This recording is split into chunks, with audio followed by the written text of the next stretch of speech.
Hello friends, तो आप सब कैसे हैं? नमस्कार। आप सबों को 15 अगस्त की ढेर सारी शुभकामनाएं। फ्रेंड्स, जैसा कि आप लोग देख पा रहे होंगे कि जो हम लोग बात करने वाले हैं वो बात करेंगे एसएससी जीडी के शुभ अवसर पर जो हम लोग शुरुआत किए हैं। रोज 25 महत्वपूर्ण एमसीक्यू क्वेश्चन शुरू किए हैं। क्या है कि अगर आप रोज 25 एमसीक्यू क्वेश्चन करते हैं तो आपका जो है जीके जीएस में पूरा कमांड हो जाएगा साथियों, पूरा पकड़ हो जाएगा। तो आप लोग का ज़्यादा समय ना लेते हुए आज हम शुरू करते हैं। तो जो पहला क्वेश्चन है वो क्या है फ्रेंड्स, आप लोग जैसा कि आप लोग यहाँ पे देख पा रहे होंगे कि सिंधु घाटी सभ्यता के लोग किससे परिचित नहीं थे। तो ऑप्शन नंबर ए में है तांबा, ऑप्शन नंबर बी में जो है वो है चांदी, ऑप्शन नंबर सी में है सोना, ऑप्शन नंबर डी में है लोहा।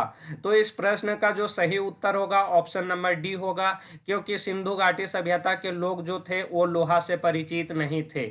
उसके बाद हम लोग बात करने वाले हैं प्रश्न संख्या दूसरा के बारे में, और प्रश्न संख्या दूसरा में जो पूछा गया है वो कालीबंगा किस प्रदेश में विद्यमान है। तो ऑप्शन नंबर ए में दिया गया है Uttar Pradesh, option number B में जो दिया गया है, क्या दिया गया है friends, Sindh, option number C में राजस्थान, ऑप्शन नंबर डी में गुजरात। तो इस प्रश्न का जो सही उत्तर होगा वो होगा ऑप्शन नंबर सी, क्योंकि कालीबंगा जो विद्यमान है वो कहाँ पे विद्यमान है, तो वो है कहाँ पे, राजस्थान में साथियों। कहा जाता है साथियों कि करत करत अभ्यास के जड़मती होत सुजान, रस्सी आवत जात से सिल पर परत निशान। उसी भांति आप लोग भी कड़ी मेहनत कीजिए, एक दिन सिलेक्शन जरूर मिलेगा। बात हम लोग कर रहे हैं किसके बारे में, प्रश्न संख्या 3 के बारे में।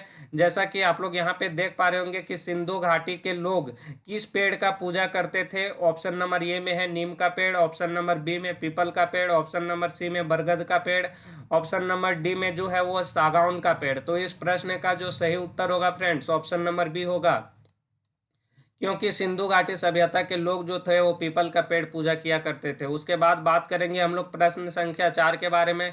कौन सा सिंधु घाटी सभ्यता स्थल बंदरगाह था। तो इस प्रश्न में ऑप्शन नंबर ए में दिया गया मोहनजोदड़ो, बी में चिरांद, सी में लोथल, डी में रंगपुर। तो इस प्रश्न का सही उत्तर होगा कौन सा, लोथल, सी, क्योंकि सिंधु घाटी सभ्यता का जो स्थल बंदरगाह था वो लोथल था। उसके बाद हम लोग बात करेंगे प्रश्न संख्या 5 के बारे में।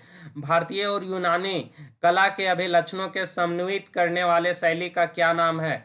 तो ऑप्शन नंबर ए में दिया गया है शेखर, वर्ण, नग्न, गंधार। तो इस प्रश्न का जो सही उत्तर होगा फ्रेंड्स वो क्या होगा, तो ऑप्शन नंबर डी होगा, क्योंकि जो भारतीय और यूनानी कला अभिलक्षणों के समन्वित करने वाले शैली का जो नाम हम लोग जानते हैं वो क्या जानते हैं, तो गंधार जानते हैं। उसके बाद हम लोग बात करेंगे प्रश्न संख्या 6 के बारे में। सिंधु घाटी सभ्यता का घर किस पदार्थ से बना होता था। ऑप्शन नंबर ए में है बांस, बी में है पक्की ईंटें, सी में है लकड़ी और डी में है पत्थर। तो इस प्रश्न का सही उत्तर होगा ऑप्शन नंबर बी, पक्की ईंटें से बनी होती थी। उसके बाद हम लोग बात करेंगे प्रश्न संख्या 7 के बारे में। महान स्नानागार सिंधु घाटी सभ्यता के किस स्थान पर पाया गया है। ऑप्शन नंबर ए में है लोथल, बी में हड़प्पा, सी में मोहनजोदड़ो, डी में कालीबंगा। तो इस प्रश्न का सही उत्तर होगा ऑप्शन नंबर सी, क्योंकि महान स्नानागार सिंधु घाटी सभ्यता के मोहनजोदड़ो से पाया गया है। उसके बाद हम लोग बात करेंगे प्रश्न संख्या 8 के बारे में। प्रश्न संख्या 8 में यहाँ पे लिखा गया है कि आर्य भारत भारत में कहाँ से आए। तो आर्य भारत जो आए वो अंटार्कटिका से, पूर्वी यूरोप से, उत्तरी अमेरिका से, मध्य एशिया से। तो इस प्रश्न का जो सही उत्तर होगा फ्रेंड्स वो क्या होगा, मध्य एशिया होगा, क्योंकि आर्य जो भारत में आए थे वो आए थे मध्य एशिया से।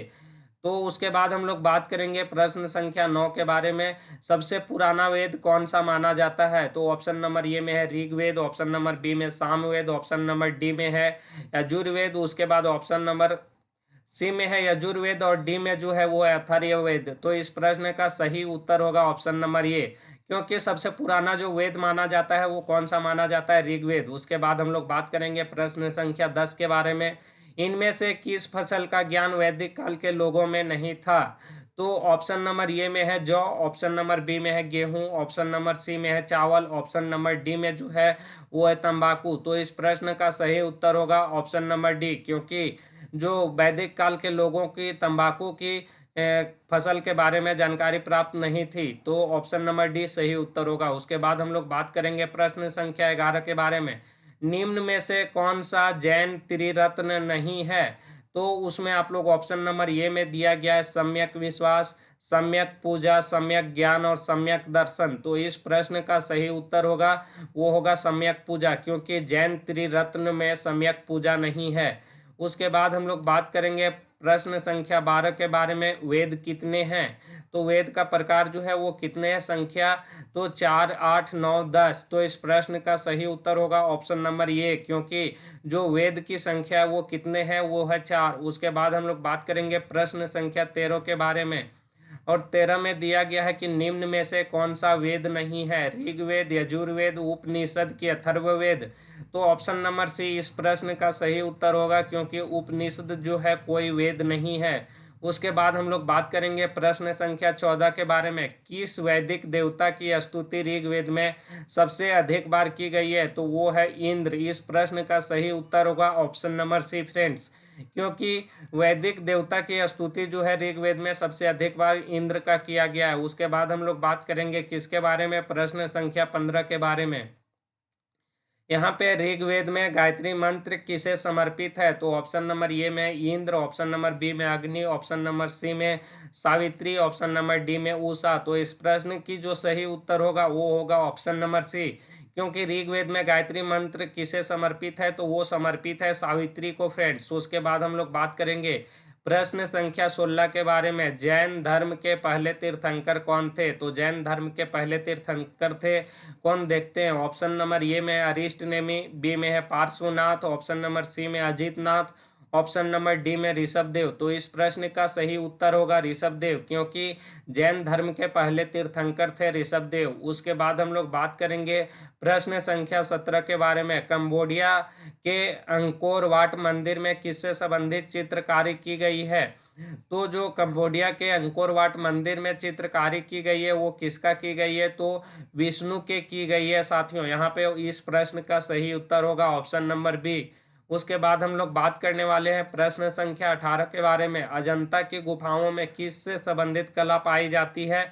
तो इस प्रश्न का जो सही उत्तर होगा आइए देखते हैं, सिंधु घाटी, उसके बाद बौद्ध धर्म, जैन धर्म, इनमें से कोई नहीं। तो इस प्रश्न का सही उत्तर होगा ऑप्शन नंबर बी, क्योंकि अजंता की गुफाओं में बौद्ध धर्म से संबंधित कला पाई जाती है। तो उसके बाद हम लोग बात करेंगे प्रश्न संख्या 19 के बारे में। इसमें लिखा हुआ है कि महावीर स्वामी किस क्षत्रिय राजवंश से संबंधित है। तो महावीर स्वामी जो है वो किससे संबंधित है, देखते हैं, शाक्य कुल से, जांत्रिक से, लिच्छवी से, वर्धन से। तो इस प्रश्न का सही उत्तर होगा ऑप्शन नंबर बी, जांत्रिक से। उसके बाद हम लोग बात करेंगे प्रश्न संख्या 20 के बारे में, जैन गुफाओं को स्वामी महावीर से पहले क्या कहा जाता था। तो यहाँ पे ऑप्शन नंबर ए में दिया गया है भिक्षु, ऑप्शन नंबर बी में महर्षि, ऑप्शन नंबर सी में महापुरुष, ऑप्शन नंबर डी में चैतन्य। तो इस प्रश्न का जो सही उत्तर होगा, सॉरी, ऑप्शन नंबर डी में दिया गया है तीर्थंकर। तो इस प्रश्न का जो सही उत्तर होगा साथियों वो होगा क्या, तीर्थंकर, क्योंकि जैन गुरुओं को स्वामी महावीर से पहले भी क्या कहा जाता था, तो वो तीर्थंकर कहा जाता था। उसके बाद हम लोग बात करेंगे प्रश्न संख्या 21 के बारे में, गौतम बुद्ध ने अपना पहला उपदेश कहाँ दिया था। तो ऑप्शन नंबर ए में है राजगिरा, ऑप्शन नंबर बी में गया, ऑप्शन नंबर सी में सारनाथ, ऑप्शन नंबर डी में सांची। जैसा कि आप लोग जानते हैं कि इस प्रश्न का सही उत्तर होगा सारनाथ, क्योंकि गौतम बुद्ध ने अपना पहला उपदेश कहाँ दिए थे, तो वो दिए थे सारनाथ। तो इस प्रश्न का सही उत्तर होगा ऑप्शन नंबर सी। उसके बाद हम लोग बात करेंगे प्रश्न संख्या 22 के बारे में। इसमें आप लोग देख पा रहे होंगे कि नालंदा विश्वविद्यालय, जो नालंदा विश्वविद्यालय विद्या का एक महान केंद्र था, इसका विशेषता क्या है।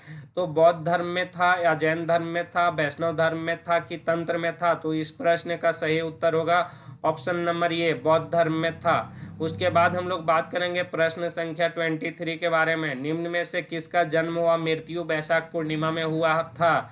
तो इस प्रश्न का जो सही उत्तर होगा क्या होगा साथियों, देखते हैं। तो ऑप्शन नंबर ए में लिखा गया है भगवान बुद्ध, ऑप्शन नंबर बी में Mahavir Swami, option number D में शंकराचार्य, ऑप्शन नंबर जो डी में दिया गया है वो दिया गया है कौन, तो चैतन्य दिया गया है। तो इस प्रश्न का जो सही उत्तर होगा फ्रेंड्स वो कौन सा होगा, तो वो होगा भगवान बुद्ध, यानी कि जो है उनका वैशाख पूर्णिमा में जन्म भी हुआ था और मृत्यु भी हुआ था। तो इस प्रश्न का सही उत्तर होगा ऑप्शन नंबर ए। उसके बाद हम लोग बात करेंगे किसके बारे में, प्रश्न संख्या 24 के बारे में। यहाँ पे दिया गया कि शैलेंद्र जो थे, शैलेंद्र राजाओं ने विश्व का सबसे बड़ा स्तूप जिनका नाम क्या था, बोरोबुदुर, का निर्माण कहाँ किया गया है। तो यहाँ पे ऑप्शन नंबर ए में है जावा, ऑप्शन नंबर बी में मनीला, ऑप्शन नंबर सी में कंबोडिया, ऑप्शन नंबर डी में लाओस।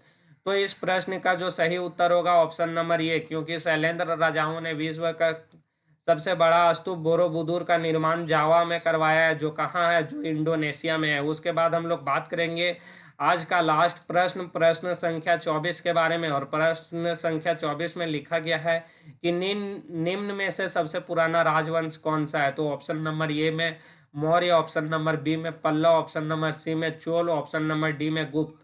तो इस प्रश्न का जो सही उत्तर होगा साथियों कौन सा होगा, तो ऑप्शन नंबर मौर्य होगा, क्योंकि सबसे पुराना जो राजवंश है कौन सा है, तो मौर्य वंश है। तो आप लोग को वीडियो अच्छा लगा होगा, समझ में आता होगा। अगर इसी तरह आप लोग रोज 25 महत्वपूर्ण क्वेश्चन देखेंगे तो आप लोग जीके जीएस में आप लोग का पूरा कमांड हो जाएगा, और एसएससी जीडी का एग्जाम क्या होगा आप लोग को आसान हो जाएगा। तो आप लोग क्या कीजिएगा कि डेली हमारा चैनल पे बने रहिएगा। हमारा चैनल पे नए होंगे तो प्लीज़ हमारा चैनल को सब्सक्राइब कीजिएगा, और वीडियो अच्छा लगेगा तो लाइक शेयर कीजिएगा साथियों। फिर मिलते हैं आप लोग से अगला वीडियो में, तब तक के लिए धन्यवाद। स्वस्थ रहिए, मस्त रहिए और मन से पढ़ाई कीजिए। कहा जाता है कि कर दिखाओ कुछ ऐसा जो दुनिया करना चाहे आपके जैसा। धन्यवाद फ्रेंड्स, फिर मिलते हैं आप लोग को अगला